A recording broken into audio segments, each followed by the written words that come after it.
testing Braid today. I can't test every brand, so I've just sort of picked the top, you know, the most common brands. So open to a part 2. If I don't test what you use, just leave it below, we'll do a part 2. Now, I'd love to be able to test castability and knot strength and breaking strength, but we just don't have the machinery to do that. There's no way without human error. But what we can do is test the abrasion resistance. So I've got this machine here. It's not really a machine, it's like a downrigger with sandpaper over the spool. And then what we'll do is we'll rig the line up over the top of the downrigger spool with the sandpaper on it, and we can get rotations with the handle. So 1, 2, 3, 4, 5 rotations, and the sandpaper will wear on the line, and we can see which line wears better and such and such. So let's get into it. All right, so Braid Grand in the 20 pound. This is, from all reports in the tackle shops, 9 out of 10 spools. Somewhere in there between 80 to 90% of people are spooling up with Braid from the tackle shops anyway. So I thought this is kind of the market leader. This is kind of top of the chain. So start with that and sort of work our way down the brands as we go. The thickness is 0.23 mil, so that's going to be right in the middle of what your basic sort of braids are going to be in 20 pound. And in terms of, I've used this before in the past, Braid. It's not very stiff, like it's pretty good, holds a knot pretty well. It casts pretty well anecdotally. Obviously we can't test that, but what we can test is the abrasion resistance. So when I got it onto the downrigger, I found that out of all the tests I did, that it started to wear about 7, 8, 9, 10 turns.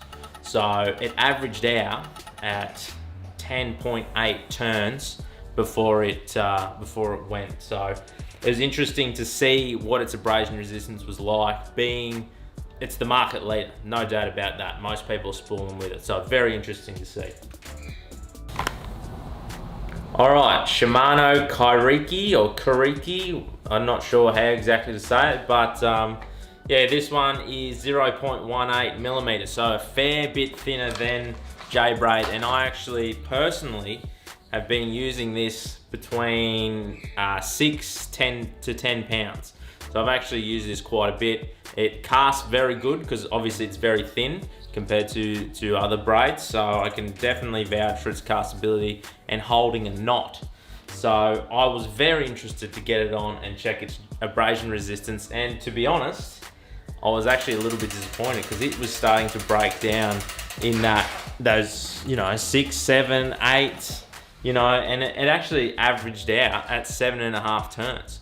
So I was actually kind of disappointed that I've been using it for so long and it's very low abrasion resistance. So it was kind of surprising for me because I actually rated it as quite a nice braid in terms of castability and knots, and I'd used it for a long time. So very interesting. Okay, so Suffix 832. This line is, what's the thickness on this? 0.23. So this is exactly the same as Braid in terms of thickness. And in terms of feel, it's very similar. It's not at all stiff.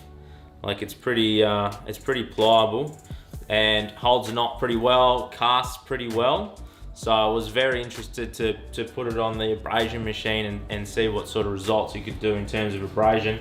And I was blown away. I really was blown away. I actually had to double check after the first time that everything was set on the machine properly, that I hadn't made a mistake.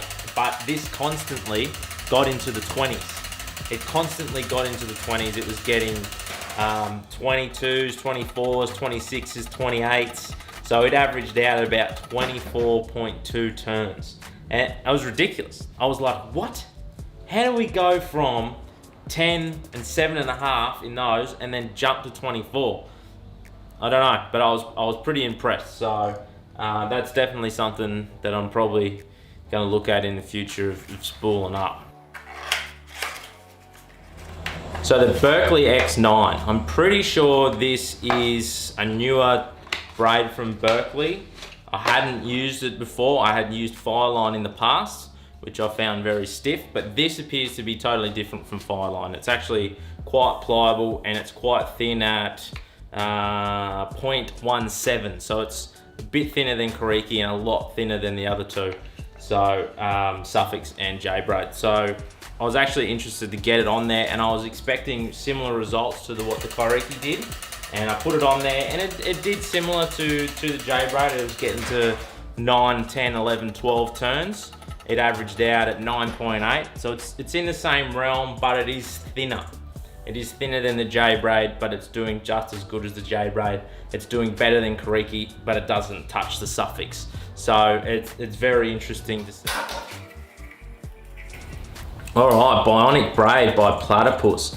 This has kind of got a bit of a cult following, I would say. Like, a lot of jack fishermen are like, yeah, gotta run Bionic, Bionic, Bionic, all day Bionic. If you want to catch jacks, that's the best thing to use. So I thought I'd check it out. It's not a braid that I had run in the past.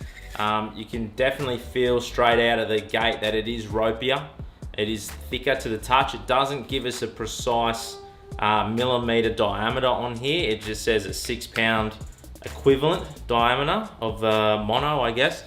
So I was very interested to put it on there because it does have a good name for abrasion resistance.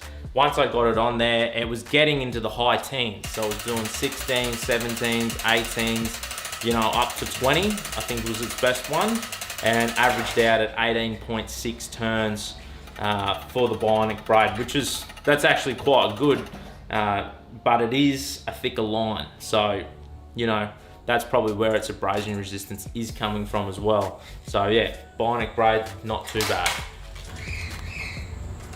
All right, so this is a braid probably not a lot of people have heard of or haven't used. It's called a dogtooth fluid cast, and it's a cheaper line. It's definitely a cheaper line.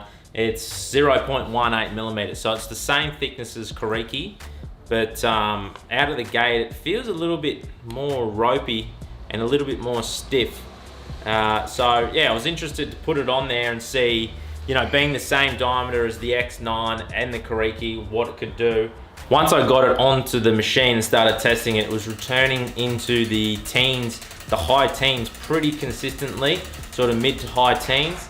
So it came out at 17.4 turns on average, which for the thickness, 0.18, which is the same as Kariki and a tiny bit thicker than the X9, it blew both of those out of the water. It more than doubled Kariki and just about doubled X9. So it's definitely worth a look in terms of abrasion resistance, and price is 25 bucks, I think. So it is a cheaper braid. So can't talk to castability, but definitely abrasion resistance a lot better. All right, Finn's Braid is something everyone should know. It's been around for a long time. It's pretty reputable. So I thought it definitely needs to be represented in this test. Straight out of the gate, you can tell that it is thicker, and ropier and waxier, and it doesn't give us a precise millimeter, but I looked it up on their website. It is 0.24. So by far the thickest one that we will be testing. Once I got it on the machine and started testing it, it started to kill it. Like, it was getting returns similar to Suffix in the mid-20s. So in the end, it shook out as the top performer at 28.4 turns, which is pretty high. The only other one to get into the 20s was the Suffix. So yeah, this was number one, followed closely by Suffix. Righto, so make your own minds up, but it's typically, it's going to be Fins at the top, followed closely by Suffix. Those two there, if you don't have them on, you're doing yourself a misservice in terms of abrasion resistant. Bionic and the Dogtooth, the cheaper one, they're definitely still very good braids in the high teens. And all those major brands like the Daiwa, the Shimano, the Berkeley, they all clustered around 10.